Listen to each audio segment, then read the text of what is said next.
आता टॉप 9 मोठ्या बातम्या बघूयात. केतन अग्रवालचे वडील विशाल अग्रवाल यांचे त्यांच्या सख्या चुलत मामा नरेंद्र मित्तल यांच्यावरती आरोप. नरेंद्र मित्तल यांनी सिया संस्कारी असल्याचं सांगत लग्न जमवलं. मित्तल याला जबाबदार. हा षडयंत्राचा भाग विशाल अग्रवाल यांचे आरोप. डोंबिवलीतील डॉक्टर मारहाण प्रकरणात रमेश म्हात्रेनंतर उर्वरित 3ही आरोपींना जामीन मंजूर. अक्षय कारंडे, रमेश पवार आणि प्रमोद निकम या आरोपींना कल्याण सत्र न्यायालयानं 20,000च्या जातमुचलक्यावरती जामीन मंजूर केला. मुख्य आरोपी रमेश म्हात्रेला 2 दिवसांपूर्वीच न्यायालयाकडून जामीन मंजूर. थायलंड, म्यानमार आणि लाओस या सीमेवरील गोल्डन ट्रायंगल परिसरात ओलीस ठेवलेल्या तरुणांच्या सुटकेसाठी टास्क फोर्स नोडल ऑफिसर म्हणून बीडच्या पोलीस अधीक्षकांची नियुक्ती. टास्क फोर्समध्ये एटीएस आणि आयबीचे देखील अधिकारी. पवईच्या आयआयटी मार्केट परिसरात झाड कोसळलं. पार्क केलेल्या गाड्यांचं नुकसान. कोसळलेलं झाड हटवण्याचं काम सुरू. शिक्षण क्षेत्रामध्ये नावाजलेली संस्था महेश ट्युटोरियल्सच्या मुंबईतील सर्व शाखा अचानक बंद. संस्थेवरती 32 कोटी 33 लाखांचं थकीत कर्ज. हजारो विद्यार्थ्यांचं शैक्षणिक भवितव्य टांगणीला. मुंबईतील प्रसिद्ध पारशी डेअरी फार्माचा परवाना एफडीएकडून निलंबित. अनेक अन्नपदार्थांवरती बेस्ट बिफोर किंवा युज्ड बाय तसंच डेट ऑफ एक्सपायरी यासारखी अनिवार्य माहिती नसल्याची बाब उघड. तर गोरेगाव आणि मुलुंडमध्येही संशयास्पद दूध साठा जप्त. महाराष्ट्राच्या शिरपेचात आणखी मानाचे तुरे. प्रसिद्ध लोणावळा चिक्की आणि माहूरगडाच्या रेणुकामातेच्या तांबूलला मिळाला GI tag. Chennai GI tag विभागाकडून अधिकृत बहुमान प्रदान. इच्छामरणाच्या प्रतीक्षेत असलेल्या रुग्णांसाठी सरकारचा सर्वात मोठा निर्णय.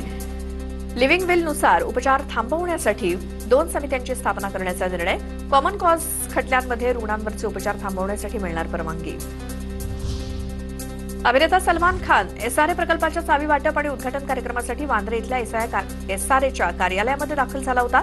मुंबईतल्या अनेक प्रकल्पातील 50 पेक्षा अधिक लोकांना सलमानच्या हस्ते चावी वाटप करण्यात आलं. आणि आता टॉप 9 महत्वाच्या बातम्या बघूयात. महाराष्ट्रातील एसआर प्रक्रियेला 8 दिवसांची मुदतवाढ. पावसासह वारी असल्यामुळे मुदतवाढ देण्याची विरोधकांनी मागणी केली होती. वंदे मातरमचा अवमान केल्यास शिक्षा होणार. आगामी अधिवेशनात वंदे मातरम या राष्ट्रीय गीताचा अवमान करणाऱ्यांना शिक्षेची तरतूद असलेलं विधेयक मांडलं जाणार. आरकॉम प्रकरणात सीबीआयचं दुसरं आरोपपत्र दाखल. एसबीआयच्या तक्रारीवरनं बँका आणि वित्तीय संस्थांचे 19,600 कोटींच्या फसवणूक प्रकरणात गुन्हा.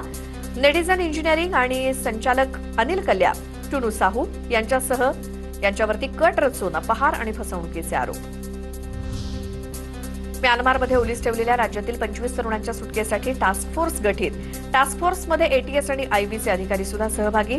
राज्य आणि परराष्ट्र मंत्रालय यांच्यामध्ये समन्वय साधण्यासाठी बीड पोलीस अधीक्षक कौवत यांची नोडल अधिकारी म्हणून नियुक्ती. धाराशिवच्या भूममधील दूध भेसळ प्रकरणात नवा खुलासा. भेसळयुक्त दुधावरती आरोपींनी 34 लाखांचं शासकीय अनुदान लाटल्याचं उघड. आरोपीने दूध पावडरमधनं तयार केलेल्या दुधावरती शासनाकडून अनुदान घेतलं. या पावडरपासून 3,49,850 लिटर दूध तयार केल्याची माहिती. पंढरपूरच्या वारीसाठी प्रवाशांना एसटीकडनं सुकर प्रवास घडवला जाणार. पंढरपूरला जाण्यासाठी 40 प्रवासी असतील तर एसटी बस थेट दारात येणार.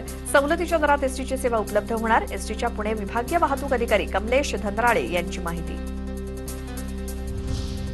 राज्यातील बोगस बियाणं आणि खतांच्या संदर्भात सरकार ऍक्शन मोडवर. 5 सदस्यीय तालुकास्तरीय तक्रार निवारण समिती सरकारकडून बरखास्त. सरकारनं बोगस बियाणांच्या तक्रारी लक्षात घेता पुन्हा तालुकास्तरीय तक्रार समिती गठीत केली. नव्या समितीत तालुका कृषी अधिकारी समितीचे अध्यक्ष असणार. ओला, उबर, रॅपिडो सारख्या कंपन्यांना शासनानं निर्धारित केलेल्या नियम आणि अटींचं पालन करूनच व्यवसाय करणं अनिवार्य. अॅप आधारित प्रवासी वाहतूक सेवा अधिक सुरक्षित, जबाबदार करण्यासाठी राज्य शासनानं धोरण लागू केलंय. राज्यातील पॉलिटेक्निक प्रवेश प्रक्रियेत यंदा विक्रमी प्रतिसाद. पहिल्याच फेरीत 89,631 विद्यार्थ्यांना जागा मिळाली तर 49,678 विद्यार्थ्यांना त्यांच्या प्रथम पसंतीच्या महाविद्यालयात प्रवेश मिळाला.